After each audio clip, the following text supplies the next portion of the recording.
پاکستانی مین stream media دو مخالف دھڑوں میں تقسیم۔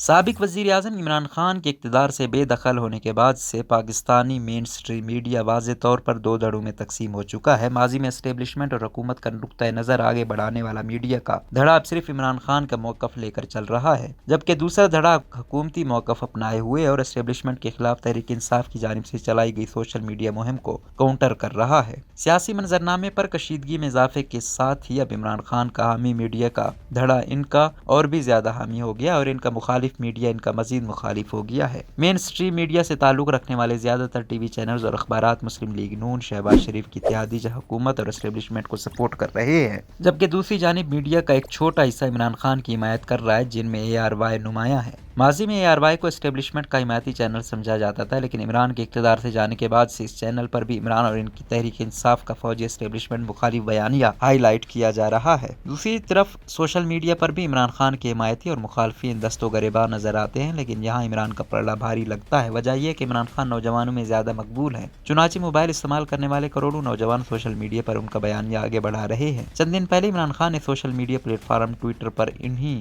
نوجوان صارفین کی مدد سے ایک ٹویٹر اسپیس کو ڈیجیٹل جلسے میں بدل دیا تھا اور یوں اس جماعت نے گھر بیٹھے 1,65,000 افراد کا آن لائن جلسہ منعقد کیا تھا۔ سیاسی تجزیہ کاروں کا کہنا ہے کہ پاکستان میں سیاسی موسم تبدیل ہو تو پاکستانی میڈیا بھی اپنی آنکھیں ماتھے پر رکھ لیتا ہے اور چن چن کر سابقہ حکمرانوں سے بدلہ لینا شروع کر دیتا ہے۔ یاد رہے کہ عمران کے دور کو پاکستانی میڈیا کے لیے بدترین قرار دیا جاتا ہے، کیونکہ اس دوران درجنوں صحافیوں کو گرفتار کیا گیا، اغوا کیا گیا اور گولیاں ماری گئیں۔ اس کے علاوہ حامد میر اور طلعت حسین سمیت کئی سینئر صحافیوں کو آف ایئر بھی کروا دیا گیا تھا۔ یہ لوگ اب مین سٹریم میڈیا پر واپس آ چکے ہیں اور اپنے پروگرام دوبارہ سے شروع کر چکے ہیں۔ یاد رہے کہ پاکستان میں زیادہ تر میڈیا مالکان وہ لوگ ہیں جنہوں نے بہت سے دوسرے کاروبار بھی شروع کر رکھے ہیں، لہٰذا وہ اپنے کاروباری مفادات کے تحفظ کے لیے اور حکومت سے مراد کے اصول کی خاطر حکومتی خوشنودی میں ایک دوسرے پر سبقت لے جانے کی کوشش میں رہتے ہیں۔ بہت سے میڈیا مالکان اشتہارات کے اصول کے لیے بھی سمجھوتہ کرنے پر مجبور ہیں، تاہم جنگ گروپ اور ڈان گروپ اور ان کے ٹی وی چینلز ان چند اداروں میں سے ہیں جو کہ پروفیشنل اپروچ کے ساتھ چل رہے ہیں۔ ان حالات میں سوشل میڈیا نے مین سٹریم میڈیا کو پیچھے چھوڑ دیا اور ٹرینڈز کی سیاست اہمیت اختیار کرتی جا رہی ہے۔ تجزیہ نگاروں کے بقول وہ صحافی اور دفاعی تجزیہ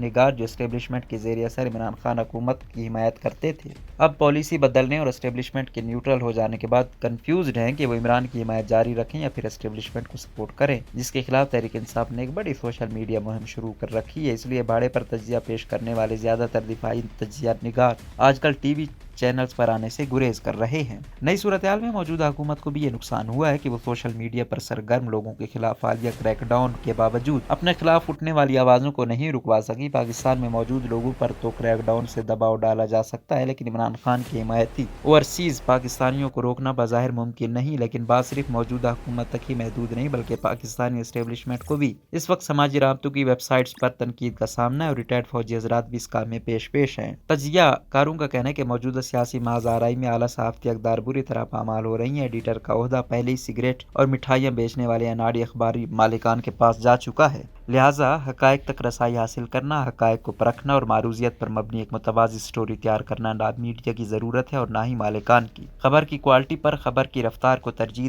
دی جا چکی ہے اور بغیر تصدیق کے بازی لے جانے کے چکر میں بریکنگ نیوز چلانے پر توجہ بڑھ گئی ہے۔ سیاسی کشیدگی کے ماحول میں عام لوگوں کو گمراہ کرنے کے لیے جعلی خبریں بھی گھڑی جا رہی ہیں۔ سیاسی تجزیہ کار سہیل وڑائچ کا کہنا ہے کہ اصولی طور پر میڈیا کو کہی سنی باتیں آگے پہنچا کر لاؤڈ سپیکر نہیں بن جانا چاہیے، بلکہ حقائق کی چھانٹ پھٹک کے بعد ہی مستند اور معیاری خبریں پیش کرنی چاہیے۔ ان کے بقول حالیہ دنوں میں میڈیا نے ایسی خبریں پیش کرنے کے بجائے بڑی حد تک مختلف رہنماؤں کی آراء کو ہی بیان کیا ہے۔ ان کے مطابق ایک ہی واقعے کو دو مختلف ٹی وی چینل اس طرح بیان کرتے ہیں کہ دیکھنے والا کنفیوز ہو کر رہ جاتا ہے۔ بدقسمتی یہ ہے کہ حقائق کی جانچ پرکھ نہ تو اب میڈیا مالکان کا تقاضا ہے اور نہ ہی اب صحافیوں کو